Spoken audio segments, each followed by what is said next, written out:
for Hollywood Grump. Hey everybody, welcome to Hollywood Grump. I am the Grump, aka Stop It, aka Just Stop It, aka Stop. Here on Hollywood Grump, we talk about everything from new and vintage gear, including testing and reviews, to surviving the business of Hollywood, to stuff that just chafes my thighs. All through the lens of a man who's so exhausted.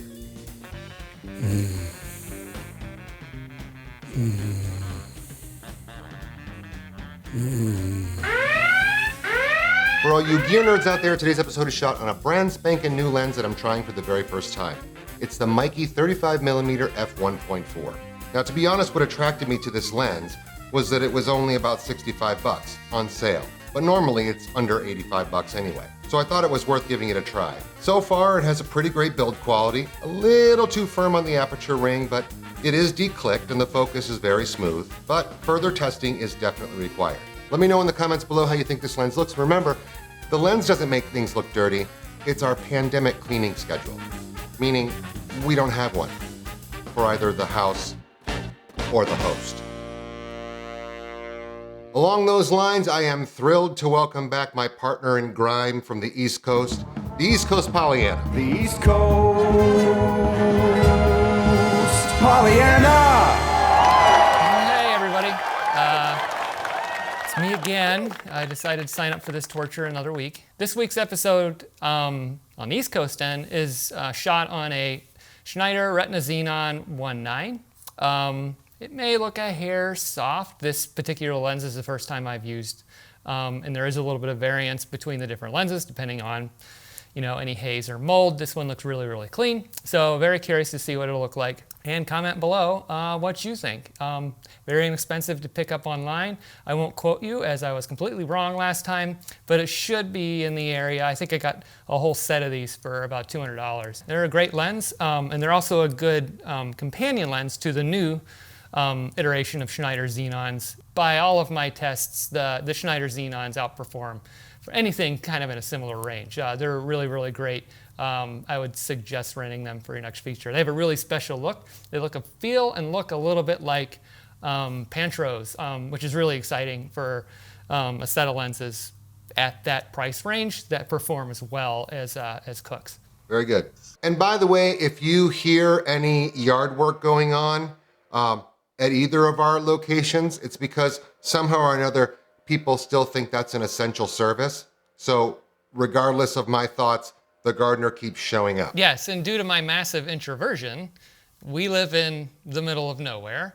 Well, as middle of nowhere as you can get outside of the DC, Baltimore region. But yeah, we're on several acres, and the neighbor is currently as close to the house as you can possibly get to the one point and making all the noise in the world facing this. I think he actually has a wood chipper out there, but whatever. I don't know. It's probably the other neighbor. Leaf blower right outside my front door. Everybody getting a good bit of audio? Boy, that's loud. Okay, let's get right down to the Kogan of this. Kogan. Over the last couple of episodes, we have talked about how much live action production costs to make. I did a full episode on the personnel costs of that, and Mike helped me out with the sort of out-of-pocket expenses, all the other stuff that you never think about when you're putting together live action production. The total for both parts of that was somewhere around $100,000 or close enough to make it a nice round number. One thing that the Pollyanna pointed out in episode 2 is that while it appears that everyone has been paid out of that $100,000 budget, the person that hasn't been paid is you as a production company. So I wanted to talk a little bit about ways that production companies actually make money. Mike brought it up in episode 2, but I want to delve into that a little bit deeper. Right. So our budget, $100,000 for the shoot. Most people think, hey, you have $100,000 for a shoot. That's great. That's pretty awesome. But in reality of that, you have about $85,000 for the shoot, because $85,000, that goes out of house. That's going for all the things that we talked about last episode. And even in last episode, you'll see that we got much higher than that number. And if your final budget was $100,000, you're pretty much spent. You basically did all that work and didn't make any money. So $85,000 plus 15% markup, especially if the only portion of it you're doing is the shoot, which is something people are asked to do a lot. You need to make money on that sometime, and still a lot of your time going into developing this shoot, and you have to pay your employees and you need to keep the lights on. So that's 15% is a pretty narrow margin, but it's what you need to maintain to make any sort of money at it. We rarely get anywhere near 15%. I mean, so that is a best case scenario. That's an average markup, 15% on live action production, but we almost never make that. In fact, for the most part, on most of the things that a lot of production companies work on, not just us, we're in the hole. We're losing money. And if we're not losing money, we're making like 1%, 3%. Yeah, that's very common, especially for a commercial shoot. And part of the reason we've pivoted as a company doing so much documentary type content, A, we get a lot of enjoyment out of it. B, there's sort of a better model, especially for a smaller production company, to actually make something on that kind of work. But for this is a commercial production, $100,000, like I said. Now, the model of the agency fee, which is something you hear about a lot, is kind of a dying model. This still is a thing in a lot of these larger agencies that you don't own. But smaller production companies, even mid-sized production companies, that's just no longer a thing. You have your creative development, that's a fee. You have your production, that's what we're talking about right now. And then you have post-production, which is what we're gonna get into, is a way that your production company actually can make something. If you can keep all that in-house, that's where you're able to make some cash. So let's take the route of post-production as a way that production companies make money. We'll use our make-believe shoot that we've been talking about for the last few episodes, our $100,000 shoot. It's a pretty basic setup. It's a single camera. The editing is not going to be that difficult. Let's talk a little bit about the time that it takes to edit that. It's a nationally broadcast commercial, so it needs to be right on the money. But how long would you think, Mike, that a piece like that would need to be in post-production? So with all revisioning, so first you have all your ingesting and cataloging, and you need to develop all your proxies. You need to catalog all the footage because the end client, they'll need all that stuff for their legal binder, plus your editorial time, your color correction, sound design, all of that. Probably if you parse that to a single person, it's probably 9-10 days of work. That for one pass, or do you think that includes the revisions you're saying? That's pretty much including the revisions. Just say there's one deliverable. We don't have to do any versioning or tagging.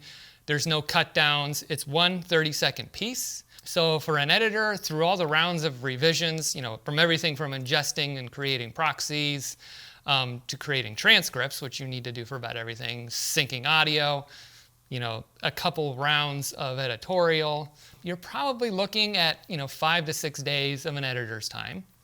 Projects like these typically get a lot of eyes on them, especially a nationally airing spot, because there's a lot of people involved.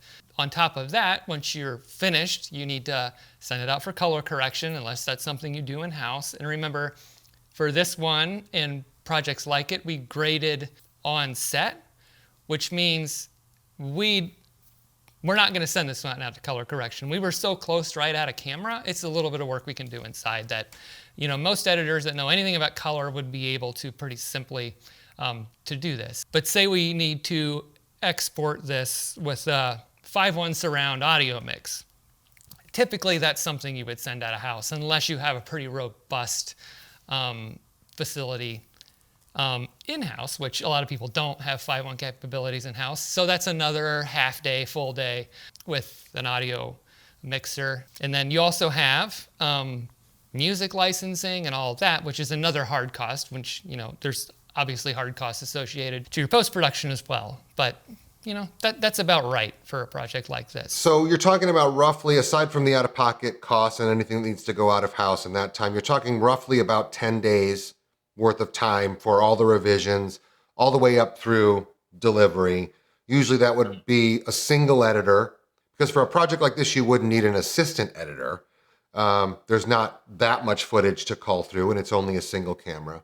So about 10 days of time. Plus, after you have delivered the spot, you have a couple of more days, at least one more day, of assembling all the assets to deliver to the client so that they have an archive of all the raw footage, all the raw audio, any graphic files that you've made. Let's say you've made some graphics in After Effects. They want all of those project files so that later down the line, if they need to make a change, they can do it in-house. Years ago, you just didn't do that. As a production company, especially as a creative agency who was also a production company, you never, ever, ever delivered any source materials, any project files, any Premiere files. The idea being, if they needed changes made, they had to come back to you to make those changes. That has definitely changed over time. Pretty much every client we work on now, and Mike can correct me if I'm wrong, but pretty much every client we work with wants all of their asset files when the project is complete. So that if they decide they hate us next year, they can go to another agency, deliver all the files, and say, make us a new editor. Yeah, that's right. And there's a lot involved there. And then, not only you have your editorial time throughout the process, but you also have your producer who's working with your client, going back and forth on edits and managing your internal team. That's time too. But yeah, the delivery process, especially, say this was for a network, there's a whole host of delivery specs depending on the network you're going to. And some of the legal binders can be, 10, 20 pages long. It's actually, a lot of places don't distinguish between a 30-second spot and a 10-episode, 60-minute series. It's the same legal binder and they have the same requirements, which is a little bit maddening, but it is what it is. And then you have several layers of deliverables. So some will have you build an After Effects project of the entire piece. So somebody can go into a single file, change a couple lines of copy, and spit out new versions. And then you also have clean master files, and a whole host of things. Like the delivery of a single spot can often have dozens of components. Yeah, for anybody who doesn't know, when you deliver a final piece, you deliver the finished commercial, promo, whatever it is. But for those of you who don't know what a clean master is, that is a version of the spot that has no transitions built in, if you're doing it like kind of dissolves or anything like that, no fade outs to black, no copy text on screen, no graphics laid over the top. The logo is removed. So all projects that you deliver, well, not all, I'm going to say 95% of the projects you deliver will require you make a version that is called a clean master. And then there's also a version that's just called a textless master, which you can leave in all the transitions and all the crap, but just take off any copy that shows up on screen. Also pay very, very close attention to each client's delivery specs, because if you get it wrong and you get flagged in their system, that just looks bad as an agency to not be buttoned up like that. So you need to make sure you really QC all of the materials that leave your studio, because you do not want to get flagged. It looks bad. You're wasting your client's time and you're also wasting your own time.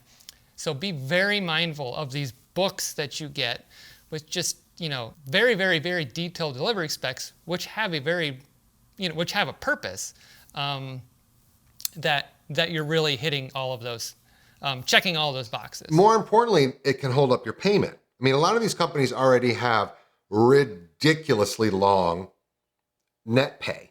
So some of our clients have, net 45, net 60.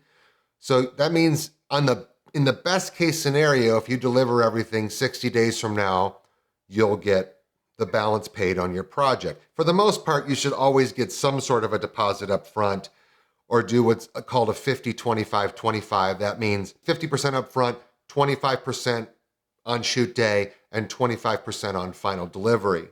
But if you get flagged in the system that you screwed up one of their specs on delivery, it can hold up your payment. You're basically, your net 60 doesn't start until that's rectified. So definitely pay attention to that stuff. And sometimes you will get files just straight kicked back to you. Yeah, with a very angry note, which makes sense. I'm throwing cookies to my dog so she doesn't bark. Yay! But and it makes sense. I mean, you don't want to waste somebody's time. And the other thing about payment is, some clients, your 50% deposit or whatever, if you get that, oftentimes that is also on a net 60. So they're giving you a deposit to help, to fund part of the production, but you don't actually get that money until you've already paid for the production out of your own dime. So that's something you need to be mindful too. It's like you have to be liquid enough to take on a $100,000 spot or 2 or 3 at a time, because you're not going to see the money to pay your crew until you've paid your crew. And for the most part, crew is not something that gets billed for the most part. Our company, for certain, is a big thing about not owing people. We'd rather write a check to crew members as they walk out the door. But for the most part, a lot of crew don't bill you. They expect to walk home with a check at the end of the day. So set aside the people that work for your own company. If you have a producer or an EP or something that's working for your production company, is an internal staff member, well, they get paid a salary, so it doesn't matter. But crew that you paid for, that we talked about in episode 1, a lot of them want to be paid in full when they walk out the door. So on our $100,000 shoot, our personnel out-of-pocket expenses were somewhere in the neighborhood of $58,000.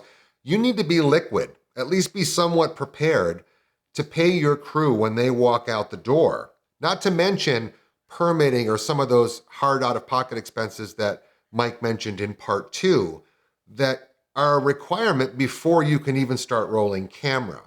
So, and rental fees for the gear. I mean, you can't just say, well, bill me whenever you have a chance. They want to get paid. So you need to be liquid to about 3/4 of the cost of the shoot. And that's only if you've got one going on. Imagine if you've got 3 going on at the same time. Right. And that can be difficult to manage. And it's why most production companies and most small business in general have a line of credit, because you often need to dip into that line of credit, to maintain workflow, especially coming off of, summer or a slow period, when you're, not real, cash forward.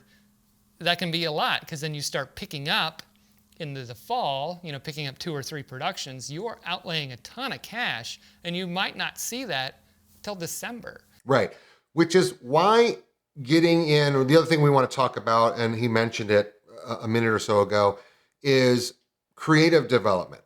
So creative development fees, if you're a creative production company, the creative is done, let's say at minimum a month before you're going to go shoot anything live. But normally it's more like 6 to 8 weeks that you're doing the creative for the project that you will eventually shoot.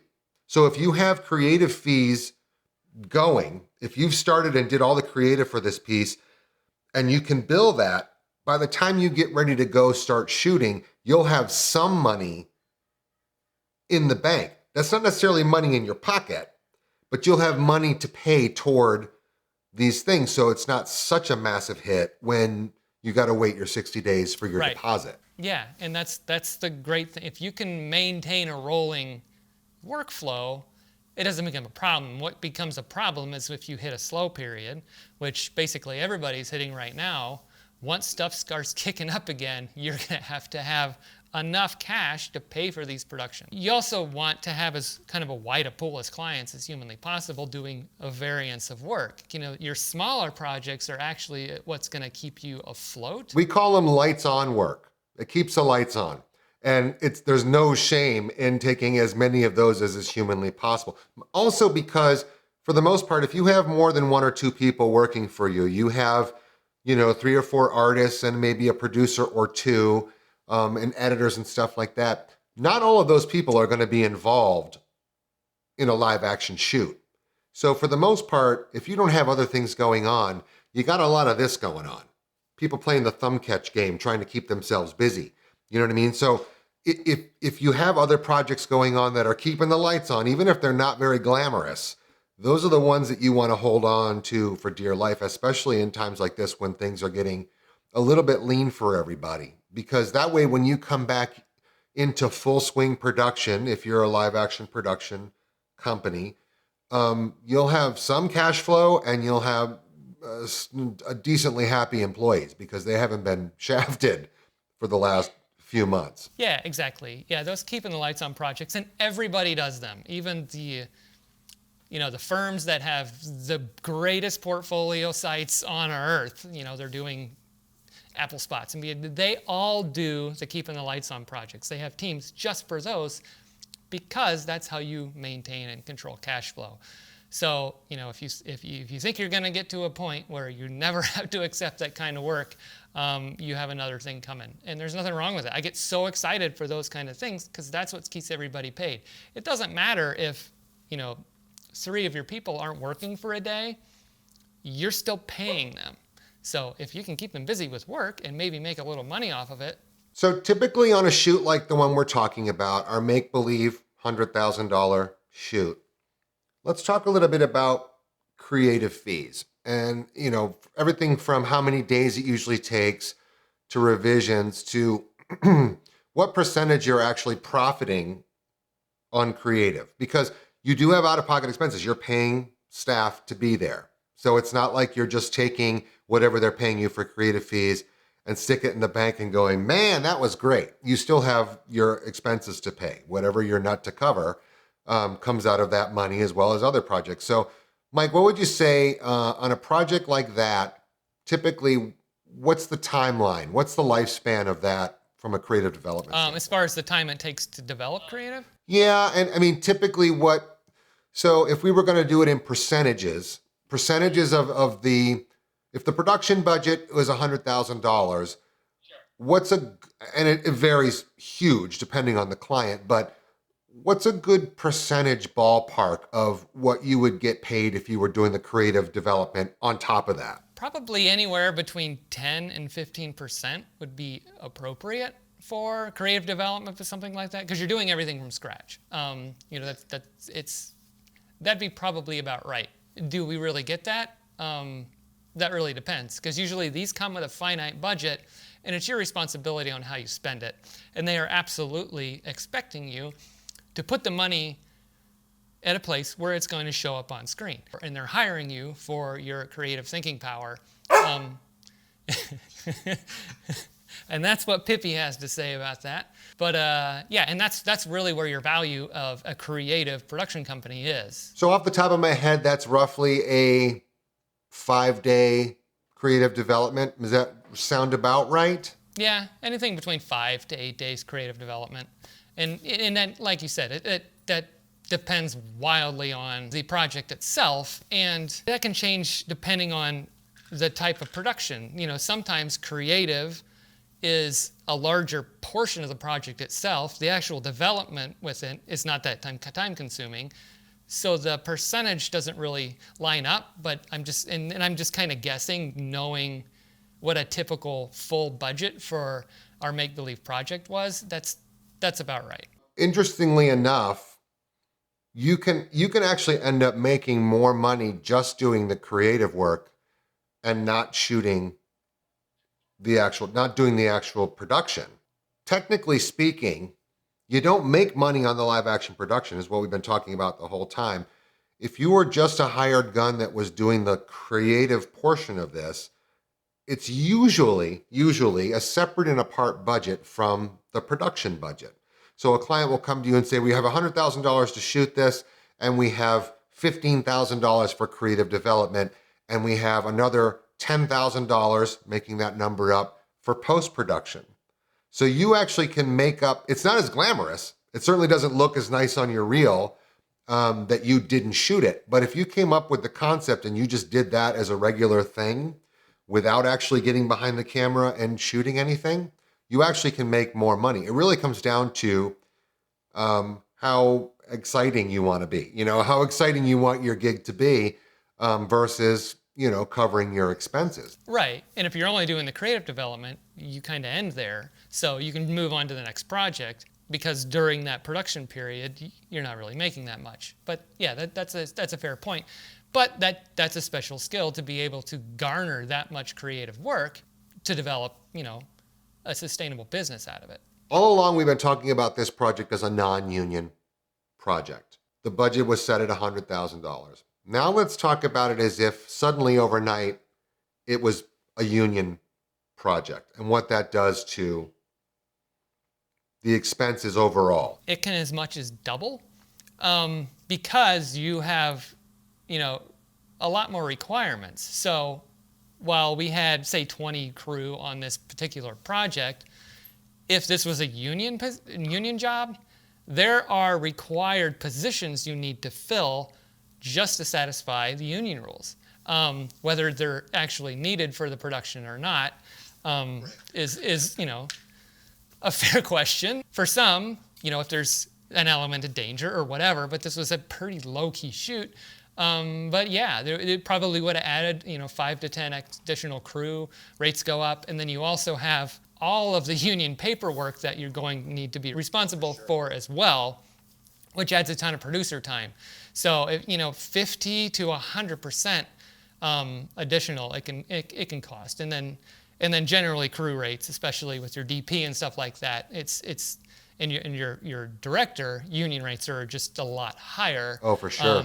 Which actually, a lot of people feel is to the detriment of the creative themselves, which is why a lot of people want to dip in both pools, which some of the unions are a little bit better about, and some are not. So for people that don't know, it's not like you can just decide that you don't want to shoot at non-union, you want to shoot at union. Clearly, it's very obvious, but clearly you have to be members of those unions and pay dues and be accepted into unions. For example, the Directors Guild, which is a union organization, you don't just get in. You have to qualify to get in, and you have to maintain a certain amount of hours to be a union director. But it's not like you can just flip the switch and go, okay, well, let's shoot at union. Clearly you have to be a member of the union. Now, union shoots normally come with that extra budget already built in. If you know you're doing a union shoot, union budgets are always ridiculously higher than non-union budgets. That said, I get asked all the time from different people whether or not it's a smart idea to become a union director. And there's really big pluses and minuses. There's a lot of companies that do not like to shoot union because they can't afford those rates. I'm a big fan of unions. I'm a really big believer in unions, but particular to our business, to our industry, I think the union is set up a little bit funky because, in my opinion, if you said if you're not union, you can't shoot any union work. But if you are union, you can shoot union or non-union work. Your membership would blow up overnight. It would quadruple overnight. If people knew that they could be union and still have the opportunity to shoot non-union work, holy smokes, it would explode. You'd have every person on earth would want to be a member of your union. And there's a lot of people that sort of try to fly under the radar. They're union, but they shoot non-union. You're not supposed to do that. But a ton of people do it because what the union rule is doing, and I don't want to get too deep into a union argument, but what the union rule is doing is eliminating 50% of your opportunity to make a living. Because 50% of the projects that come to you are going to be non-union projects. Now, clearly, we're not union, so we don't work on union shoots. This is a conversation we've had many, many times. Do we switch to union? And we've always decided not to. And then a lot of the reason is we do, particularly in the past, we did so much television promo work. The majority of that is contractually non-union. So if we were to convert to union, which we really considered a couple of years back, that work would dry up. But yeah, you have to decide, am I able to get enough union work to justify, especially as a studio, because you have to make that decision. Are you a union studio or are you not? There's a few people who basically have 2 studios to that purpose, which is also kind of a no-no to the unions. And it's a really tough choice, and it's really hard to go back if you make that choice. Okay, so to that end, all the things we've talked about with, how you're really not making a whole lot of coin with live action production, and you really are making it on the creative development or the post-production, the question is, do you steer away from live action production? Is it smarter for me to avoid live action production altogether, except for stuff like documentaries, short film pieces, stuff like that, that you can actually make money on because it's a little bit of a different model. But in the commercial promotion model, am I going to make enough on live action production? Am I going to have enough volume of live action production to actually make a living doing it? Right. Yeah. And then also, if you wanted to get rich, you'd become a lawyer. But we also work in this industry because we love working in this industry. And shoots are one of the greatest days in a production company's year. I mean, it's what we live for. So you have that to think about too, and which is why I'm kind of excited to, in a later episode, talk about this new digital content model. Saying new digital content model makes me sound like I'm 90 years old, but what's growing out of it is a kind of a new model, and it's a really exciting model, especially for smaller production companies. And there's just so much work. And if you're good at, a little bit longer form storytelling and telling true, documentary style storytelling, and that's a passion you can get into, it's a really great growing part of our industry. As a small production company, we had to completely retool from this bigger commercial model to this documentary digital content model. It's just a very different way of thinking. It requires different types of staff with different skill sets.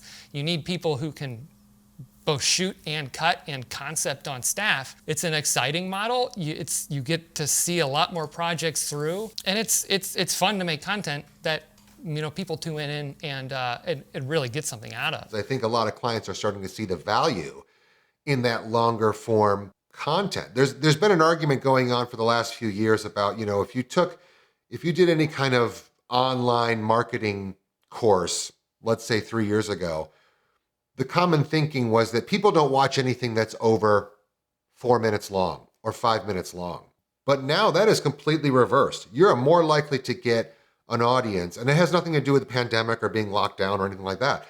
You're more likely to get an audience to stick around and watch 24 minutes, 25 minutes, 30 minutes of really great content than you are to get them to watch 4 minutes of throwaway content. So if you can get into that kind of business model, I would recommend looking into it. I think it's a really great way of staying creative, doing great shoots.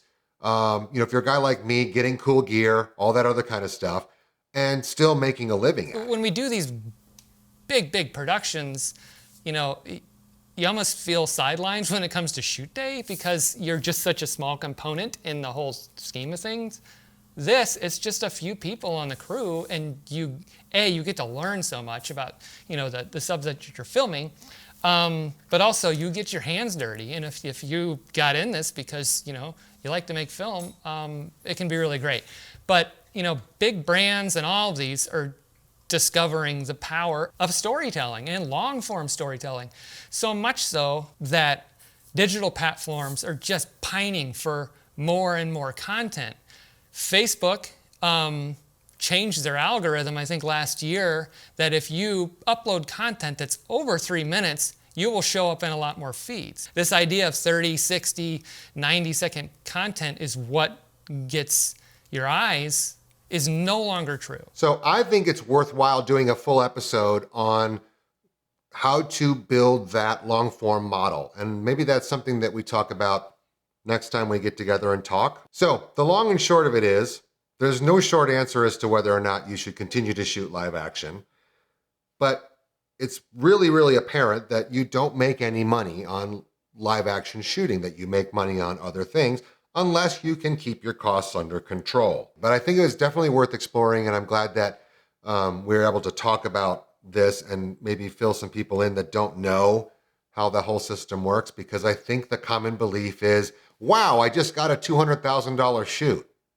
Well, congratulations, you're spending $195,000 of that on hard out-of-pocket expenses, and you're not making anything. Yep, and those budgets are, the margin on that kind of work is just continually going down.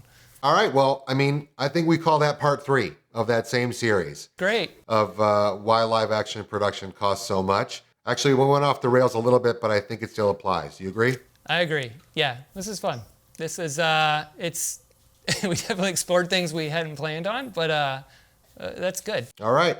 Until next time, who knows when we're going to be able to do this again, although we got a little bit smoother this time, I think. This is my opinion. Aside from the barking dogs and the lawn service, I think we connected a little bit better. We're starting to finesse this a little bit. We'll get it. By the 80th episode, we'll probably be okay at it. Lastly, I want to thank all the people that helped me put this show together, the good folks at Garden Creative.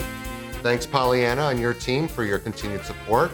My great friend Buzz Burbank for lending his golden throat to the project. Thanks, JR. My wonderful friend Billy Lincoln, the most talented man in all of Los Angeles, for letting me use his music. And my family for staying in their rooms and keeping their mouths shut. Hey! Thanks to about the same people, and my dog for letting me throw cookies at her to keep her from barking at the neighbor mowing the lawn. And I forgot to give a shout out to Chaz Petticord on the last episode. He's the one who sang my sting. So thanks, buddy. If you dig the show, please like and subscribe. Also, tap that dopey little bell to be notified when new episodes are up. Hope you enjoyed Hollywood Grump. Until next time, get the hell out of my house.